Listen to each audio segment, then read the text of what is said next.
Beyond the hustle and bustle of the alleys, a few attendees have already started preparing for the Jum'ah prayer at the main hall. Imam Ahmad Jianlong An will be conducting the prayer today. Let's talk to him before the prayer session starts. 我们这个清真寺呢，最早呢始建于这个明代的时候，有一个故事，就是说当时的朱元璋呢，就是听说这个地方经常来一些这个穆斯林的大将呢，在这里地方礼拜，然后他呢有一次呢，就是自己就来了之后呢，他到大殿上去的时候呢，可能是没有脱鞋，然后呢旁边就有人讲说，你赶紧把鞋脱了，你那鞋是脏的。他一边讲，一边说，我这是净脚，净脚，而这个脚呢，在南京话里边也叫撅。然后呢，后来的人就讲说，哎，这是朱元璋给我们赐字了，说我们这个叫净觉寺，净觉寺。因此呢，这个故事呢，就是从这里开始的，净觉寺从这里开始的。净觉寺最初的始建呢，就是我们应该是这个明代的时候，由这个朱元璋下命令让这个赛典赤他是Ep3，他的孙子叫赛哈志，给这里建一座清真寺，然后给西安建一座清真寺。西安的清真寺呢，西安也就是现在的西安清真大寺，也被称为是化觉寺，它现在还是在保留着。但是我们这个清真寺呢，在刚建好没多久呢，大殿呢就被就是一场雷火呢劈掉了。被毁了之后呢，郑和在第7次下西洋的时候就奏请皇帝说，我准备在这里把这个清真寺呢再重新整修一下。皇帝一听呢，说你是3朝老臣，我非常信得过你，你呢就从第7次下西洋的这个经费里边自己支出。郑和一听非常高兴，然后呢，他从第7次下西洋的这个经费里边拿出了很多钱，把这座清真寺呢从20亩扩大到了40亩。但是好景不长，到了清中期的时候，这个清真寺呢就是被这个太平天国一把火烧了，能带走的被移作藩方，就是被移作藩王府，就是他把这个地方能带走这个木料啊，或者是砖瓦啊，他盖了就是前面不远的一个叫瞻园，然后这个地方呢被付之一炬，基本上没有保留任何的这个明代遗物。我们这个清真寺呢，在这个主麻的时候呢，大概有500到800人来这里来礼主麻，而平时的礼拜呢，由于这个穆斯林的居住比较远，因此呢可能会来的就比较少一点。尤其在斋月的时候呢，我们这个清真寺呢，将近有150人到200人，有时候呢可能会少一点人在这里用餐，在开斋福兔。然后呢，在国儿邦节的时候呢，我们这里呢可能也会宰羊宰牛，也会宰100多头这个羊，可能也会宰一些牛。而圣祭的时候呢，也主要在这个清真寺里举行。我们这个清真寺里呢，就是会搞一些这个牛肉汤，或者是一些花卷啊，来款待这个穆斯林大众。According to Imam An, at present, JingJue Mosque covers an area of about 4,000 square meters that has garnered it as one of the largest and oldest mosques in the whole Nanjing city. It is also of significance among all the mosques in the southeast coastal cities of China. As one of the municipal cultural relics protection units, it is also the location for Nanjing Islamic Association. The existing JingJue Mosque has 4 courtyards that link up to the main hall, rear courtroom, Imam room, and the north and south lecture rooms. The newly extended buildings include the brick gates, the balcony, the prayer hall, the reception room, and the guest room. The mosque also holds regular madrasa classes which are open to the public. Besides catering to the elderly and women, they also cater to university students to align them back to the original Islamic teachings and special classes for young children for them to know better about the history of Islam in Nanjing. During major festivities, the mosque has received more than 3,000 Chinese and foreign Muslims. Undeniably, this mosque is Nanjing Hui People's Center of multiple activities for Islamic political, cultural, religious, and foreign affairs. There are also many precious Islamic artifacts and relics which are being put on permanent display for the public at one of the side halls at the mosque. Among the precious exhibits, we have the so-called 3 treasures, the Qurban cloth, a Ming Dynasty Xianglu or incense holder, and 2 sheepskins with the Quranic verses written on them. JingJue Mosque has also played a great role in the development of Islamic culture in China, besides being a place for worship for the Muslim people. Here was where Islam went into another new phase of understanding, where renowned Nanjing Hui scholars such as Wang Taiyu and Liu Jie tried to interpret Islam with the Confucian language. Their efforts led to a harmonious blend of Islamic culture and Confucius thinking in China.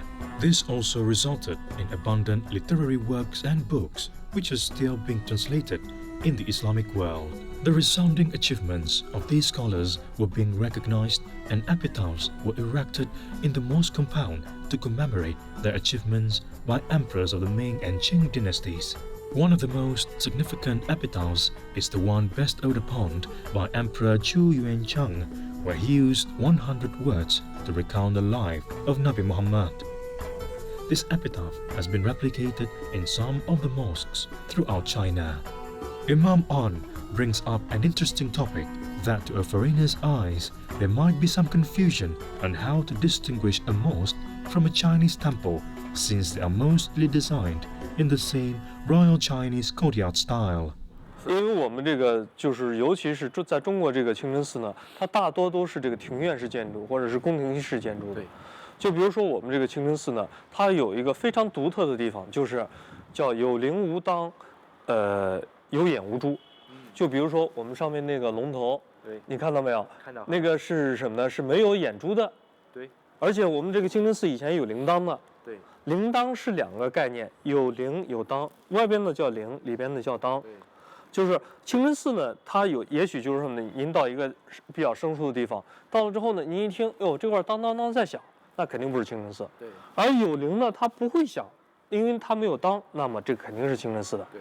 因此呢，这个呢也是识别是不是清真寺和庙宇的一个方法。In the Islamic traditions, Muslims do not worship living beings or utensils, as there is none greater than God.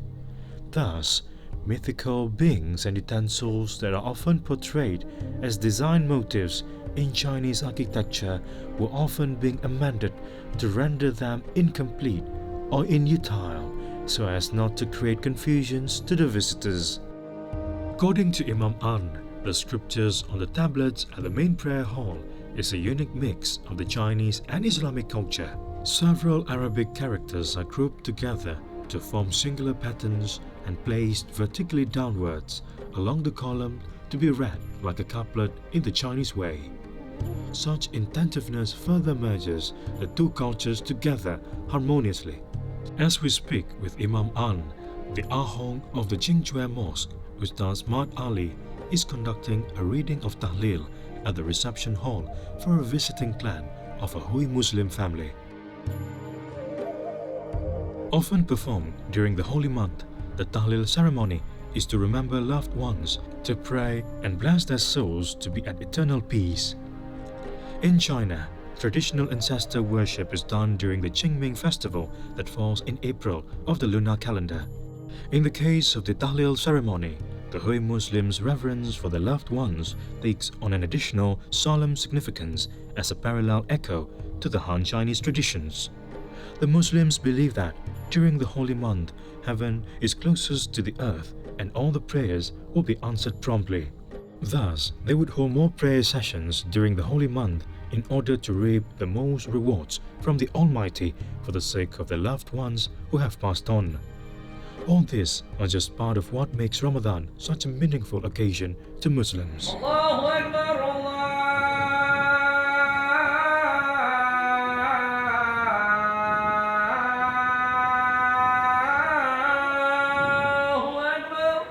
As the resident Imam calls out for prayer, the mixed crowd starts coming in for the Jama'ah. People of different races are doing the prayer here. This shows the mixed Muslim population here in Nanjing, which is clearly now an international city. From the crowd of around 800 people, many spill over from the prayer hall onto the surrounding courtyards. The mixed and varied demographic of the visitors reflect the recent changes in China.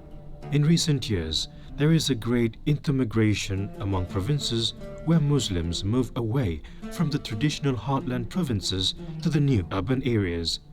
They used to live around the old mosques in their hometowns, but now, although the new mosques are bigger with more facilities, people tend to stay further away due to different work requirements. Due to the vast size of China, there is a marked difference between North and South. Hence, the work styles of Chinese in different regions therefore differ. In northwestern China, where it is more rural, work is mainly done in farming. It can therefore afford a more leisurely pace of life. As such, the Muslim people there adhere more strictly to the practices of Islam. Muslim people who have shifted to urban areas have a more hectic lifestyle, and places for worship may not be easily accessible. Modern scholars like Professor Mi So Jiang are concerned about the present Muslim living conditions. They see new challenges for the preservation of the Islamic culture, especially for these new migrants from far territories. After the prayer, the crowd spills over to the road at the entrance, creating a busy and lively atmosphere at Sansan Street. Besides doing some donations, some of the visitors take the opportunity to do last-minute shopping for meat and snacks. Common quick snacks, which are readily available in the rural areas, are now escalated to a new stage of importance here in Nanjing, where they truly reserve their role as a quick snack to kickstart a long day work for these new migrants.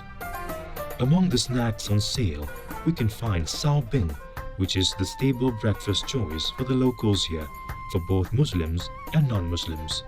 Usually handmade on the spot and cooked in the traditional earthen oven by sticking them onto the heated walls, sao bing looks familiar to the naan bread that are readily available in South Asian countries.